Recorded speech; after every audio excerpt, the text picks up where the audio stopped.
श्री परमहंस परिव्राजकाचार्य टेंबे स्वामी यांचे गोष्टीरूप चरित्र. लेखिका सौ शिल्पा टेंबे. अभिवाचन सौ शिल्पा टेंबे. परमहंस परिव्राजकाचार्य श्री वासुदेवानंद सरस्वती टेंबे स्वामी महाराज की जय. श्रीराम अध्याय 40 भाग 2. महाराज जेव्हा गरुडेश्वरला होते त्यावेळेला चांदोदवरून काही दलित मंडळी गुरुदर्शन व्हावे या हेतूने आली. सर्वजण धार्मिक मर्यादिशील वृत्तीचे लोक असल्याने सर्वजण नर्मदेच्या वाळवंटातच थांबले आणि त्यांनी महाराजांना प्रेमाने निरोप पाठवला की आम्ही सर्वजण आपले चरणदर्शन व्हावे म्हणून आलेलो आहे, तरी दर्शन देऊन आमची इच्छा पूर्ती करावी.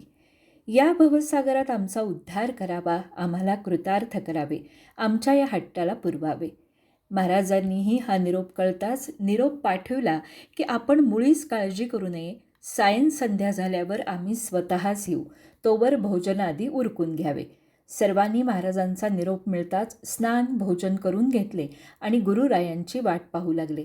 सायं संध्या झाल्यावर महाराजांनी दंड हातात घेतला आणि ते कमंडलू हातात घेऊन त्या मंडळींना दर्शन देण्यास निघाले.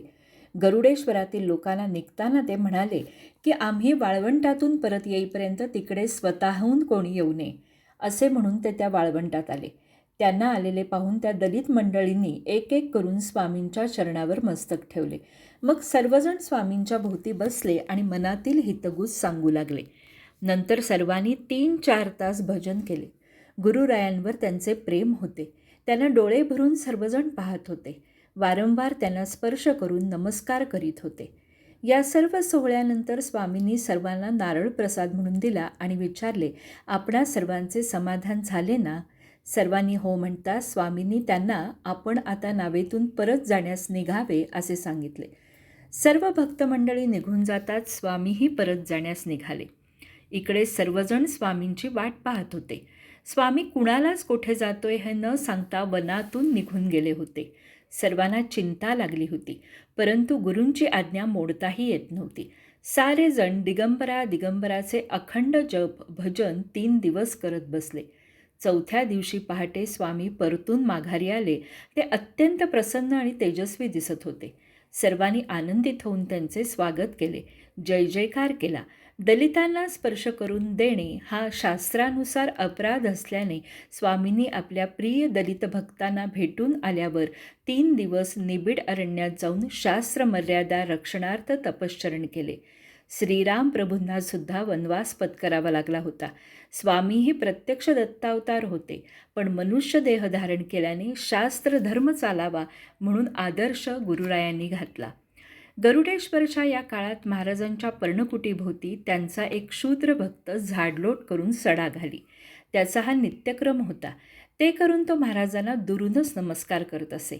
एके दिवशी स्वामी त्याला म्हणाले, तुझ्या रोजच्या सेवेने आम्ही प्रसन्न झालो आहोत. तुझी जी काही इच्छा असेल ती माग, आम्ही ती पूर्ण करू असे वचन देतो. गुरुरायांचे हे बोलणे ऐकून त्या क्षुद्र भक्ताचे मन गोंधळून गेले. काय मागावे हे त्याला कळेना. तो गुरूंपुढे नतमस्तक होऊन म्हणाला, माझ्या सेवेने प्रसन्न झालात हाच मोठा वर माझ्यासाठी आहे. आपल्या कृपेने मला काही कमी नाही. आपली कृपा सदैव माझ्यावर असूच असू दे.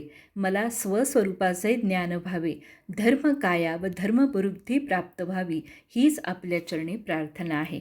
बाकी मला काही नको. त्याची ही निरीच्छ प्रार्थना आणि त्याची मागणी ऐकून स्वामी अधिकच प्रसन्न झाले आणि त्याला म्हणाले, तुला तुझ्या इच्छेप्रमाणे स्वस्वरूप प्राप्ती आणि ज्ञान प्राप्त होईल असा माझा आशीर्वाद आणि वचन आहे. पण तरीही तू आज माझ्याकडून काहीतरी मागून घे. आम्ही तुला ते आनंदाने देऊ. याच क्षणी तुला काय हवे ते माग.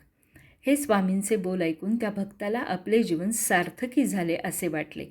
तो म्हणाला, हे प्रभू, मला आपल्या चरणपादुका द्याव्या, ज्याचे मी नित्य नियमाने पूजन करेन. स्वामी म्हणाले, मी कधीही काष्टा खडावा वापरत नाही. तू डोंगर भागात जा आणि पादुकांच्या आकाराची शिला येथे घेऊन ये. त्या शिलेला स्पर्श करून मी तो प्रसाद तुला देईन. असे स्वामींनी सांगताच त्या भक्ताला आकाश ठेंगणे वाटू लागले. त्या भक्ताने डोंगर भागात जाऊन शिला शोधून आणली आणि स्वामींसमोर ठेवली. गुरुराया तात्काळ त्या शिलेवर उभे राहिले आणि बघता बघता उभ्या उभ्याच त्यांची समाधी लागली. हे अलौकिक दृश्य तो भक्त पाहत होता. श्रीमुखाकडे एकटक पाहताना त्याला काही सुचत नव्हते. त्याच्या शरीराला कंप सुटला, डोळ्यात अश्रू दाटले, घामाच्या धारा वाहू लागल्या. शिलेवर उभे असलेले गुरुराया त्याला साक्षात दत्तस्वरूप दिसू लागले. ते पाहून त्याचे भान हरपले. तो तसाच गुरुमूर्तीपुढे भान हरपून स्तब्ध उभा राहिला. काही काळानंतर दोघेही भानावर आले. त्या श्री गुरुपादुका प्रसाद म्हणून स्वामींनी त्याला दिल्या आणि ते म्हणाले, हा प्रसाद तू घे. याच्या पूजनाने तुला धर्मवृद्धी, धर्मकायेची प्राप्ती होईल आणि आत्मप्राप्ती होऊन तू बंधमुक्त होशील आणि परमतत्वी पावशील. हा आमचा आशीर्वाद आहे. त्या पादुकांची त्या भक्ताने झोपडीत स्थापना केली. अत्यंत प्रेमाने जन्मभर त्याची पूजा केली. गुरुरायांच्या आशीर्वादाने पुढे नर्मदा तटी जाऊन तो संसारमुक्त झाला. श्रींनी समाधी घेतल्यानंतर समाधी मंदिरात त्या शिलापादुका आणून तेथे छोटे मंदिर बांधले गेले आणि स्वामींबरोबरच त्या पादुकांची नित्यपूजा होऊ लागली. शेवटी त्या भक्ताच्या अस्थिही नर्मदेत विसर्जन करण्यात आल्या. गुरुपादुकांची सेवा हा साधना मार्गातील सर्वश्रेष्ठ पूजनाचा ठेवा आहे. हेच सर्वसामान्य जनांमध्ये ठसवण्यासाठी श्री गुरूंनी हे केले. गुरूंचे परमभक्त शंकरकाका आजेगावकर हे गरुडेश्वरला येऊन स्वामींच्या सेवेसाठी राहिले होते. एके दिवशी ते गुरुरायांच्या आधी उठले आणि नर्मदेमध्ये प्रातस्नान करून गुरूंसाठी नर्मदा काठी सोहळ्यातील एकावर एक 2 छाटी स्वामींच्या संध्येसाठी हंतरून वाट पाहत बसले. स्वामी प्रातःकाली उठून नर्मदेवर स्नान करून आले आणि वाळूवर अंतरलेल्या त्या दोन्ही छाट्यांवर पाय देऊन उभे राहिले आणि विचारले, या छाट्या वाळूवर कोणी अंतरल्या? शंकर काका मोठ्या आनंदात आणि उत्साहात म्हणाले, मीच अंतरून ठेवल्या पहाटे स्नान उरकून. स्वामी त्यांना म्हणाले, काय विचार केलात आपण? एकाऐवजी 2 छाट्या अंतरल्या तर श्री प्रसन्न होऊन वरदान देतील का? शंकर काका म्हणाले, खाली वाळू आहे ती आपणास टोचेल म्हणून 2 छाट्या अंतरल्या. शंकर काकांकडे स्वामींनी निराश होऊन पाहिले आणि रागाने उसळून ते त्यांना म्हणाले, संन्याशाचे वैराग्य असे असते का? त्याच्या शरीरास वाळू टोचते का? संन्याशी देहभानांवर राहू शकतो का? असे स्वामींनी प्रश्नावर प्रश्न विचारले तसे काका गडबडून गेले.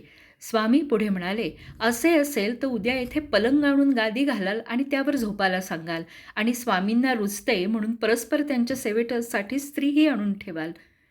संन्यासाला हे सर्व गैर आहे.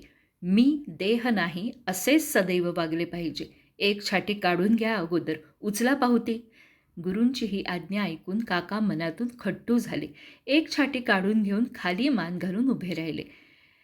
आपले सद्गुरू म्हणजे मूर्तिमंत वैराग्य मूर्ती आहेत याची जाणीव त्यांना झाली. असा हा भक्ती आणि ज्ञानाने जगावेगळा असणारा परमविरागी सद्गुरू आपल्याला लाभला याचे समाधान त्यांना वाटले आणि त्यांच्या डोळ्यातून अश्रू वाहू लागले. स्वामींच्या सेवेत शंकर काका आणि गुळवणी महाराज मग्न झाले होते. गुळवणी महाराज रात्री उशिरा प्रसाद सेवन करत असत, त्यामुळे त्यांना पोटाचा विकार जडला. तसेच अमावस्याचा त्यांना तापही येत होता. स्वामींना हे कळताच स्वामी त्यांना म्हणाले, आता ताप जाईपर्यंत स्नान करू नकोस. गुळवणी महाराजांनी स्वामींची आज्ञा पाळली आणि स्नान बंद केले. स्वामींनी त्यांना डाळिंबाच्या रसातून औषधही दिले. तशी गुळवणी महाराजांचा ताप बरा झाला, पण अशक्तपणा खूप आला होता.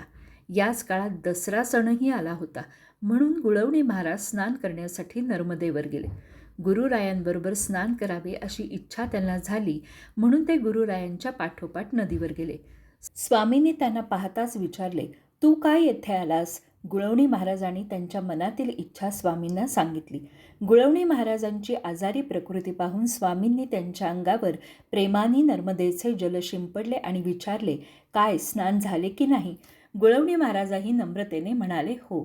असे अपूर्व गुरुशिष्यांचे प्रेम होते. स्वामींनी त्यांच्या अंगावर पाणी शिंपडताच त्यांना वाटले, आपण अंतर्बाह्य शुद्ध झालो, जणू जन्मांतरीच्या पुण्यरसात न्हाऊन निघालो. सारे दुःख, क्लेश, ताप यापासून दूर गेलो. जन्माचे सार्थक झाले. सद्गुरु कृपेने भरून पावलो. त्यांच्या मनात स्वामींबद्दल प्रेम दाटून आले. दीक्षित महाराजांनी गुरुरायांच्या चरणी अर्पण करण्यासाठी एक श्लोक रचला.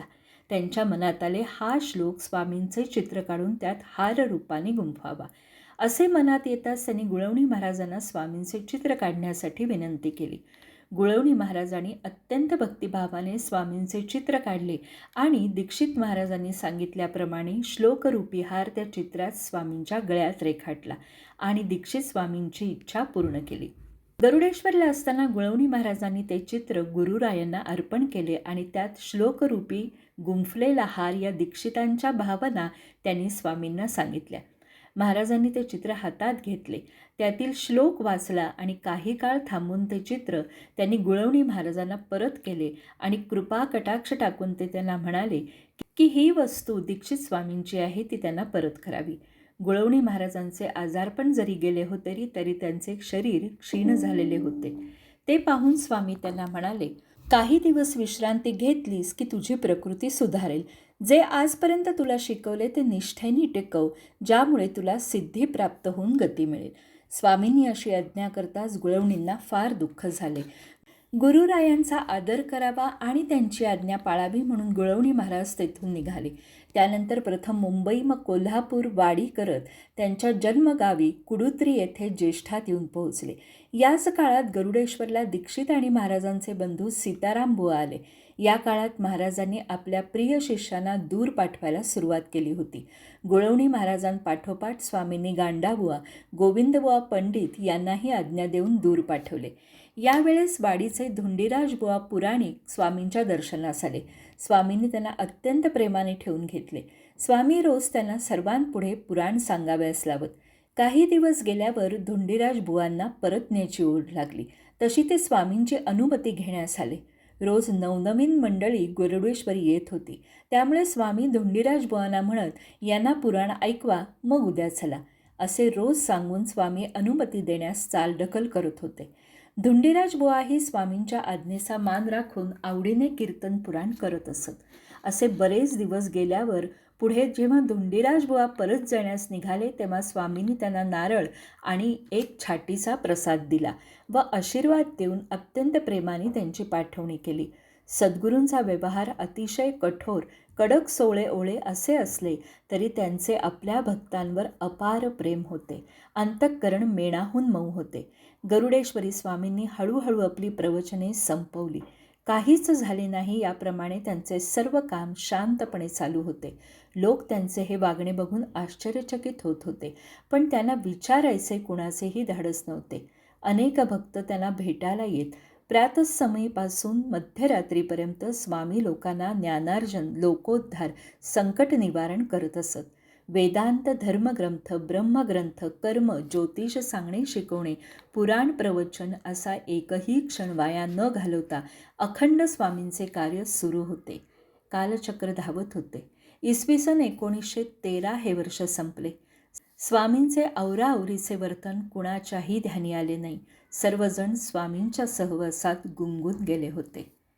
अवधूत चिंतन श्री गुरुदेव दत्त.